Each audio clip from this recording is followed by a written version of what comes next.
네, 여러분 안녕하세요. 미국 주식 흥하자 미주흥입니다. 일요일입니다. 다들 행복한 연휴 보내고 계시겠죠? 네, 이번에 가져온 소식은 소파이 그리고 아마 지금 신생기업이라고 해석이 되고 있는 업스타트, 아마 스타트업을 번역을 하게 된 것 같아요. 네, 업스타트와 소파이를 비교하면서 더 나은 종목이 무엇인지 알아보는 시간을 가져보려고 합니다. 네, 그러면 바로 시작해 보겠습니다. 업스타트는 금리가 급등하면서 어려움을 겪고 있습니다. 소파이는 혜택을 누리면서 빠르게 회원을 모집을 하고 있는데요. 두 주식 모두 매력적인 장기 투자 아이디어이지만 하나는 지금 당장 구매하는 것이 더 낫다라고 판단을 하고 있네요. 어떠한 종목일지 알아보도록 하시죠.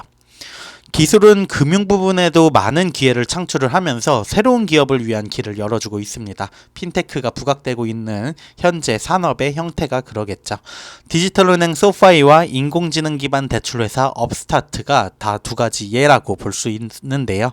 각 회사의 미래는 밝아 보이는 반면 주식은 엄청난 변동성으로 투자자들에게 스트레스를 주고 있기도 합니다. 두 주식 모두 최고가 비교해서는 많이 떨어져 있는 상황인데 장기적으로는 잠재적인 매수 기회를 제공하고 있다라고 판단할 수 있는 주가 시점이라고 볼 수 있겠죠. 그렇다면 업스타트와 소파이 중에 어떤 게 더 나은 투자가 될지 지금 상황에서 알아보도록 하겠습니다. 첫 번째로 업스타트입니다. 업스타트는 인공지능 기반 모델을 사용하여 대출을 승인하는 회사, 사업 모델을 가진 회사죠.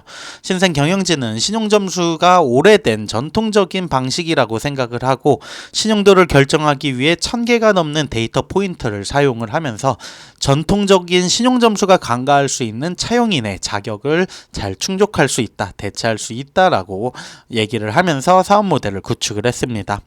업스타트는 대출을 계속 유지하지 않습니다. 투자자에게 판매하거나 파트너 네트워크의 대출 기간 소개를 하려고 하고요. 낮은 금리로 인해서 업스타트의 대출에 대한 배고픈 많은 욕구가 생겨나면서 사업은 호황을 누리고 있었지만 지난 18개월 동안에는 수요가 줄어드는 모습을 보이기도 했습니다. 회사는 돈을 절약하기 위해서 일부 대출을 유지하고 구조 조정을 해야만 했고요.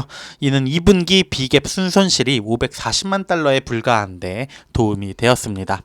현재 업스타트는 5억 1천만 달러의 현금을 보유하고 있고요. 이는 사업을 영위하기에는 충분한 자금이라는 판단이 됩니다. 오늘날 업스타트의 주식은 잠재력은 넘치지만 몇 가지 위험이 있다고 합니다. 금리가 높아지는 더욱 어려운 경제 환경을 극복하기 위해 회사가 노력을 하고 있는데 사업의 대부분이 개인 대출로 경기 침체 가능성이 있는 부채 투자자와 은행에 매력적이지 않을 수 있다라는 부분이 부각이 되고 업스타트는 사업을 확장을 해 나가곤 있지만 시간이 걸릴 것으로 예상이 되므로 투자자에게는 인내심이 필요할 수도 있습니다. 업스타트에 대한 간략한 개요 알아봤고요. 다음은 소파이에 대한 내용 살펴보도록 하겠습니다.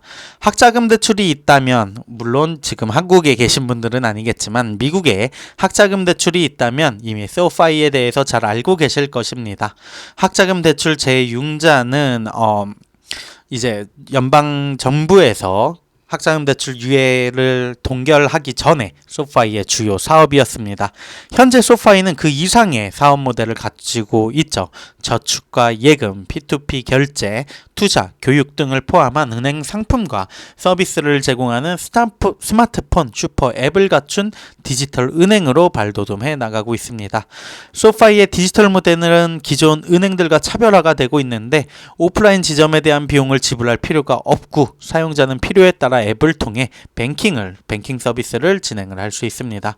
처음은 한 제품의 소파이를 사용하고 점차적으로 앱의 나머지 부분을 탐색할 수 있으므로 제품에 대한 교차 판매가 쉬워지고 있고요. 사용자에게 로그인이라던가 제품 사용에 대한 포인트를 부여하면서 이 포인트가 주식이나 대출금으로 상환될 수 있습니다. 전형적인 핀테크 앱, 슈퍼 앱으로 보면 될 것 같아요. 고객은 소파이 모델을 빠르게 수용을 하고 있는데 회원 회원수 2020년 초 100만 명이 조금 넘는 수준에서 2023년 2분기 620만 명까지 증가를 했고요. 주식가는 소파이의 탄탄한 실적을 반영하진 않았는데 아무래도 고금리 환경에서 핀테크 주식에 대한 약세 정서가 관련이 있다라고 분석이 되어집니다.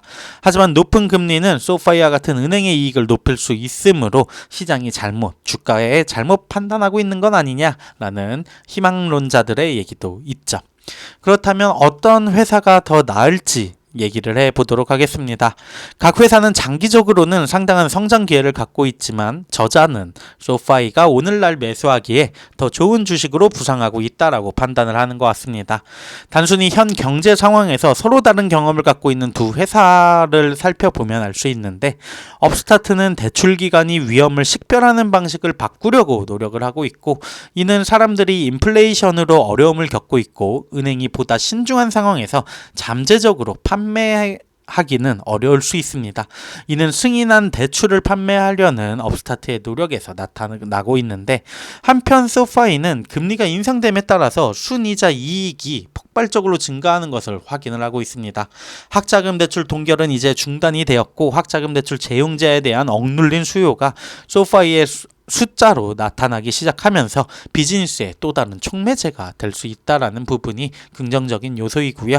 그것이 충분하지 않다면 소파이의 회원 증가는 2분기에 전년 동기 대비 44% 증가한 58만 4천 명의 신규 회원을 추가함으로써 여전히 성장하는 앱으로서의 가능성을 보여주고 있습니다. 물론 업스타트 역시 장기적인 잠재력을 갖고 있는 종목이므로 더 자세히 조사해볼 가치는 있지만 소파이는 이미 그 잠재력을 가시적인 비즈니스 결과로 전환하고 있으며 이는 주주들에게 보상으로 오지 않을까라는 얘기를 하고 있습니다. 영상을 시청하시는 많은 분들이 아마 소파이를 통해 가지고 제 유튜브 채널을 들어오셨을 것 같은데요. 듣기 좋은 뉴스인 것 같긴 합니다. 소파이와 업스타트를 비교하는 내용이지만 두 종목 모두 잠재적인 성장 기회는 충분한 종목이라고 판단을 하고 있고요. 하지만 현재 타이밍 그리고 가시적인 성과가 나타나는 부분에서는 소파이가 그래도 조금은 안심이 될 수 있는 조금은 눈에 보이는 성과가 일찍 나올 수 있는 종목이 아닌가라는 생각이 듭니다. 소파이 주가 현재 7.99불 8불대에서 거래가 되고 있는 상황인데요. 최근 주가 변동으로 인해 가지고 조금 하락을 하였지만 또 빨리 반등하는 모습을 보여주면 좋을 것 같고요. 수익성이 점차 개선되고 좋아지고 있는 만큼 다가오는 새로운 실적 발표도 기대해 보도록 하겠습니다. 네, 지금까지 미국 주식 흥하자 미주흥이었습니다. 행복한 연휴 보내시기 바랍니다. 감사합니다.